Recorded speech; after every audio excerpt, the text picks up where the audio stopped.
नमस्कार दोस्तों। जैसा कि आप सभी जानते हैं कि बीते 28 मई को हुए संसद भवन के उद्घाटन को लेकर पूरे देश में खुशी का माहौल बना हुआ है। परंतु हर खुशी सभी के लिए अच्छी नहीं होती, खासतौर से उनके लिए जो उनसे नफरत करते हैं। संसद भवन का उद्घाटन 28 मई को भारत के प्रधानमंत्री नरेंद्र मोदी द्वारा किया गया। ऐसे में सवाल उठाया जा रहा है कि क्या संसद भवन के उद्घाटन का अधिकार प्रधानमंत्री जी रखते हैं या नहीं। लोग यह भी कह रहे हैं कि संसद भवन के उद्घाटन का अधिकार केवल राष्ट्रपति के पास ही होना चाहिए। अब ऐसे में संसद भवन के उद्घाटन का कार्य प्रधानमंत्री द्वारा किया जाना राष्ट्रपति के पद का अपमान बताया जा रहा है। इतना ही नहीं, 28 मई को संसद भवन के उद्घाटन को वीर सावरकर के साथ जोड़कर देखा जा रहा है और इस नए संसद भवन का नाम वीर सावरकर भवन भी बताया जा रहा है। अब ऐसे में सवाल ये खड़ा हो जाता है कि संसद भवन में वीर सावरकर जी की भूमिका क्या है। इतना तो ठीक है कि प्रधानमंत्री जी राष्ट्रपति से विनती करके उनसे इस उद्घाटन स्वयं से करने का हक मांगा होगा। ठीक है, हमारे राष्ट्रपति थोड़ा दयालु स्वभाव के होंगे तो ये हक दे दिया होगा। ठीक वैसे जैसे एक बच्चा बड़ों से जिद करता है कि ये मैं करूँगा, ये मैं करूँगा, और बड़े उसकी बातों को मान लेते हैं, कहते हैं कि बच्चा है, दे दो नहीं तो रोने लगेगा। लेकिन सवाल तो वही है कि वीर सावरकर बीच में कहां से आ गए और कौन है ये। तो आइए इन सभी सवालों को समझने की कोशिश करते हैं। वीर सावरकर यानी विनायक दामोदर सावरकर, जिनका जन्म 28 मई 1883 को नासिक जिले के भागुर गांव में हुआ था। अरे ये क्या, 28 मई यानी ये तो वही दिन है जिस दिन हमारे प्रधानमंत्री नए संसद भवन का उद्घाटन किया था। तो इसका मतलब हमारे प्रधानमंत्री सावरकर साहब को जन्मदिन का तोहफा दिया है। हमें तो ना मिलता है इस तरह तोहफा। हमें तो हाथों में एक 5 रुपए का चॉकलेट पकड़ा दिया जाता है और कहते हैं बेटा जन्मदिन की ढेर सारी शुभकामनाएं। और हमारे प्रधानमंत्री जी पूरा संसद भवन ही सावरकर जी के नाम कर दिया। परंतु सवाल ये पूछा जा रहा है कि सावरकर का देश में क्या भूमिका थी जो इनके जन्मदिन के अवसर पर इतने बड़े समारोह का आयोजन किया गया। लोग तो ये भी कह रहे हैं कि ये समारोह तो भगत सिंह, चंद्रशेखर आज़ाद और सुभाष चंद्र बोस और इससे भी अच्छा 26 नवंबर को भी तो किया जा सकता था जब हमारा संविधान अपनाया गया। सावरकर के जन्मदिन पर ही क्यों? कौन थे ये?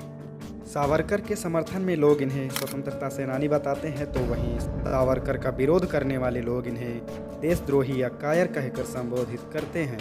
तो आइए इसे भी समझ लेते हैं कि वीर थे या कायर। वीर सावरकर जो कि हिंदुत्व की स्थापना करने वाले नेता माने जाते हैं, जो आज के समय में भाजपा इसी हिंदुत्ववादी विचारधारा की राजनीति हिंदू राष्ट्र पर संघ प्रमुख का बड़ा बयान सामने आया है। हिंदू राष्ट्र हमारा कर्तव्य है, ये मोहन भागवत की तरफ से कहा गया है। भारत अगले 20-23 साल में विश्व हम लोगों का समाज के नाते भी, राष्ट्र के नाते भी ये कर्तव्य है।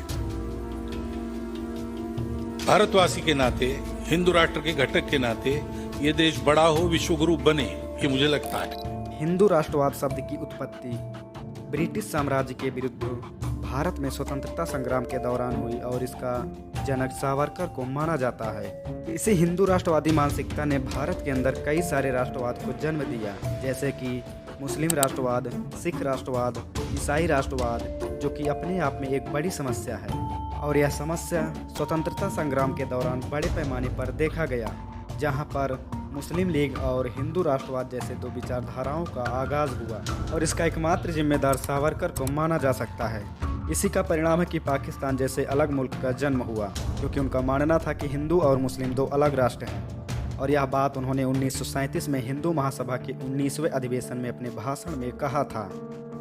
ये कहना गलत नहीं होगा कि भारत में सांप्रदायिकता का प्रचार सावरकर के द्वारा किया गया। जब नासिक जिले के कलेक्टर जैक्सन की हत्या के लिए नासिक षड्यंत्र कांड के अंतर्गत उन्हें 7 अप्रैल 1911 को काला पानी की सजा पर सेलुलर जेल भेजा गया, तो वहां पर बंद कई राष्ट्रवादियों को ब्रिटिश अधिकारी के द्वारा प्रलोभन दिया जाता था कि वे या तो ब्रिटिश शासन की मदद करें या फिर पूरी जिंदगी जेल में बिताएं।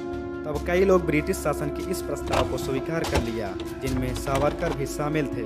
सुप्रीम कोर्ट के पूर्व न्यायाधीश जस्टिस कार्जू कहते हैं कि सावरकर केवल 1910 तक ही राष्ट्रवादी रहे, उसके बाद तो वो ब्रिटिश हुकूमत के सहयोगी हो गए।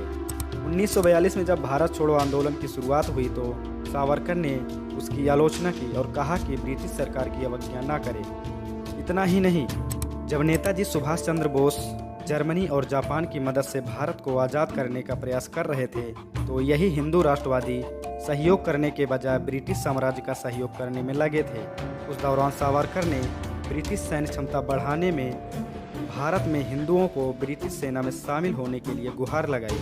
1948 में जब नाथूराम गोडसे ने महात्मा गांधी को गोली मारकर हत्या की थी, तब इस हत्याकांड में 8 आरोपी पाए गए, जिनमें सावरकर का भी नाम शामिल था, लेकिन उनके खिलाफ यह आरोप साबित नहीं हो सका और वो बरी हो गए। तो क्या इन सभी तथ्यों के आधार पर सावरकर को वीर कहना सही होगा या गलत? आप ये कमेंट करके बताएं। धन्यवाद।